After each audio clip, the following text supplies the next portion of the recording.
huir y él no la dejaba, ojito. Casi 2 años después del accidente del tren en Santiago, el juez ha comunicado que el maquinista será el único imputado por 80 homicidios por imprudencia grave profesional y 144 delitos de lesiones. O sea que vamos a analizar, si les parece, algunas de las partes más importantes del auto del juez que ha imputado al maquinista por imprudencia, como he dicho, y que ha descartado a altos cargos de Adif. Es Francisco José Garzón, el maquinista, el único imputado por el accidente de Angrois. El juez instructor descarta que otra causa que no fuera el exceso de velocidad estuviera en el origen del mismo. El tren circulaba a 195 km por hora y no a 80, como indicaban las señales. ¿A qué se debió este exceso de velocidad? Según el juez, Francisco José decidió atender una llamada del interventor, descuidando las indicaciones de la vía. Añade además que no se trataba de una llamada urgente o importante y, por tanto, que no se justifica que el maquinista estuviera 1 minuto y 42 segundos al teléfono. La defensa de Francisco José no quiere que su defendido se convierta en cabeza de turco y pide que también sean imputados los responsables de Adif encargados de la seguridad de la vía Orense-Santiago. No había señales en la vía, no había sistemas de alerta, no había sistemas de frenado, es decir, no había ni control, ni prevención, ni acción para evitar el accidente. Y eso es todo responsabilidad del administrador de la infraestructura ferroviaria. El auto del juez dice que las señales eran perfectamente visibles y explica por qué no están imputados los responsables de Adif. Los motivos son básicamente 2. 1. Que, como ya dijo la audiencia provincial, la ley no obliga a tener el sistema de alerta de velocidad ERTMS. Y 2. Que el maquinista era conocedor de que el sistema había sido inutilizado y, por tanto, que debía de haber prestado mayor atención.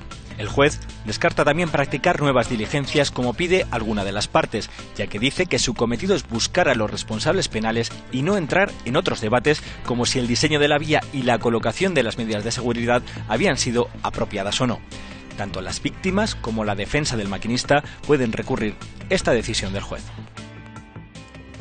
Javier García Municio es padre de una de las víctimas, pero es que además es el portavoz de la Asociación de Víctimas de Albia. Muy buenos días. Hola, muy buenos días. Gracias. Y ahora que lo conozco personalmente, mi más sentido pésame. Muchas gracias. Y le traslada mi pésame y el de todo el equipo de La Mañana a todas las víctimas de ese accidente. 80 muertos, 150 víctimas. El mayor accidente, la mayor tragedia ferroviaria y única en el mundo de la alta velocidad por falta de medidas de seguridad que el juez no quiere reconocer.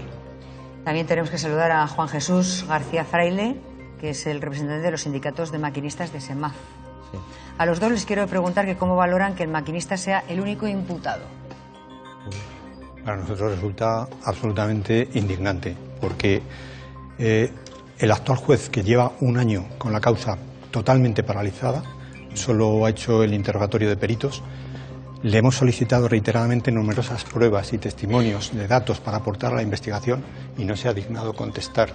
Entonces se ha aprovechado un momento mediático, probablemente el tema judicial de Asunta, para volver otra vez a la versión oficial: solo hay un responsable. No es así, todos sabemos y en la plataforma lo tenemos muy claro, pero también el perito judicial más independiente, que hubo 2 momentos claves, y luego señalaré un tercero, previos al accidente, que eliminaron drásticamente la seguridad. Dígame esos 2 momentos. Los 2 momentos son: uno, en 2010, cuando se produce la modificación del proyecto. El proyecto contemplaba que la seguridad llegara hasta la estación de Santiago y por la modificación del proyecto en 2010 se suprimió en los 5 últimos kilómetros. Es decir, justamente trayecto Santiago-Ourense, como el bastón de un anciano, todo recto 80 kilómetros le tenemos el sistema de seguridad. Y en los 5 últimos le suprimimos en esa modificación del proyecto. Segunda? Y la segunda, en el año 2012...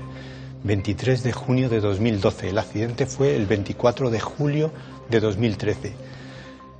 Por motivos comerciales, la dirección comercial de Renfe solicitó a Adif la desconexión del sistema que tenía el tren de frenado automático embarcado, porque como estaba entrando, llegó en una semana que estuvieron en servicio los Albia desde su inauguración, entró varias veces en funcionamiento y puso el tren en modo seguro, redujo la velocidad y eso ocasionó retrasos. Entonces solicitaron Renfe la desconexión y el director de seguridad de Adif la autorizó. Renfe le dijo que en 1 mes estaría resuelto.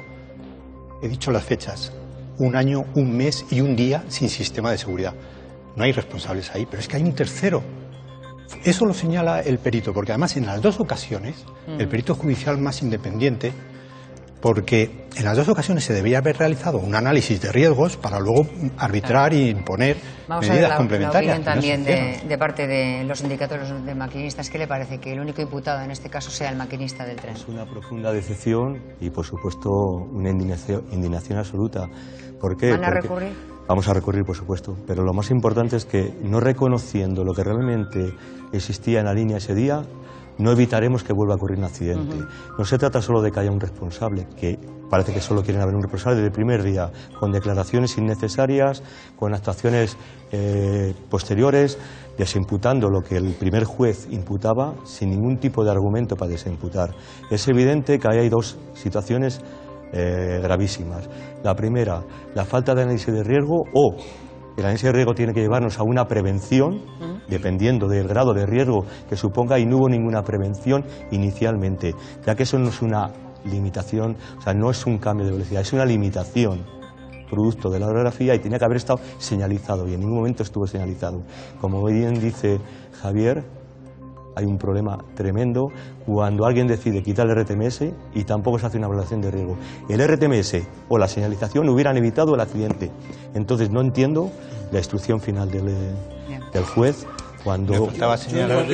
Con máximo respeto, por supuesto, sobre todo aquí a las víctimas, por favor, y mi condolencia, como decía Mariló, pero yo sí tengo una duda al leer el auto, me lo he leído y lo he subrayado. Y entonces yo veo que el juez se agarra, su argumento fundamental es: oiga usted, esto desde el ámbito del Código Penal no se puede establecer una responsabilidad sobre estas personas que están ustedes señalando. No hay más que puede ser algún tipo de disposición administrativa, pero no penal. El que estuviese el sistema automático de RMTS. Bueno, no se establece porque no hay una necesidad, obligación legal de hacerlo. Entonces dice después, concluyendo su auto, que también hay que subrayar ese dato, dice: no hay responsabilidades en el ámbito penal, sin perjuicio de la responsabilidad de otra índole. Pero desde luego en la penal, dice su señoría, yo no las encuentro. Es más, la audiencia provincial anteriormente dijo en 2014 que no hay incumplimiento legal alguno detectado. Eso es una realidad. ¿Qué hacemos ante eso? Eso no es cierto. A ver, lo dicen dos órganos diferentes, judiciales. Y lo dice el perito judicial independiente, que en las dos ocasiones que he señalado no se hicieron los análisis de riesgo. Las directivas europeas exigen que se hagan esos análisis y no se hicieron. Las directivas europeas. Entonces, vamos a ver, tres momentos. El primero, el proyecto, la modificación del proyecto. El segundo, la desconexión. Y el tercero, uno más, a los pocos días de inaugurarse la línea en 2011, cuando el jefe de maquinistas de Ourense, señor Mazarias, avisa de que esa curva es peligrosísima y que o se toma alguna medida o el día que se equivoque el conductor va a haber un accidente. Lo avisa, lo pone por escrito y ni Renfe ni Adif hacen nada para solucionarlo. Entonces, usted me dice que el único imputado es la persona que condució un tren con negligencia, cuando quien desoyó el aviso del jefe de maquinistas, quien realizó la desconexión del Joaquín, tren y quien hizo la modificación del proyecto de juez. Yo quiero hacer... Javier decía dos fechas, que era, si no recuerdo mal, el 2010 y el 2012. Yo añado una más, que no es de carácter jurídica, sino política, que es la premura en que por parte en aquel momento ministro quisiera inaugurar esa vía para quedar bien. Esa fecha no la olvides tampoco. Sí, porque esa es la desvergüenza, esa es la desvergüenza más absoluta, que el gobierno del ministro del gobierno socialista quiso inaugurar esa vía urgentemente y para ello obvia las medidas de seguridad del final del bastón del anciano. ¿Qué es lo que tú esa fecha no la olvides porque también es muy importante. Esa es la desvergüenza más absoluta. La desvergüenza más absoluta. En relación a lo que dice el juez, no puedo estar en absoluto de acuerdo con él, en absoluto, porque existe no un condicionante de carácter administrativo, sino un condicionante de carácter puramente penal. ¿Cuál es?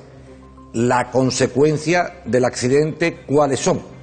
¿Qué causa el accidente? Hay una causa-efecto, y la causa-efecto es la no observancia de la medida de seguridad. Por lo tanto, si la no observancia de la medida de seguridad no es competencia, del maquinista, y no lo es, porque no es el que hace el diseño de la vía, ni si se tienen que quitar o suprimir los mecanismos de control de frenado. Vale. Perdona, ver, eso no puede ser una cuestión de carácter administrativo. En absoluto. Vamos a ver. Yo el conductor, en fin, toda mi comprensión, es un hombre que lo está pasando y lo ha pasado muy mal, sabemos su parte humana, pero ¿cómo está el maquinista? El maquinista, evidentemente, como bien saben todos, desde el principio pues está consternado, Claro. Ha pedido una y otra vez perdón a las víctimas, pero ahora mismo está profundamente decepcionado como el resto de los 5.500 maquinistas, porque aquí hay algo que no se dice la verdad.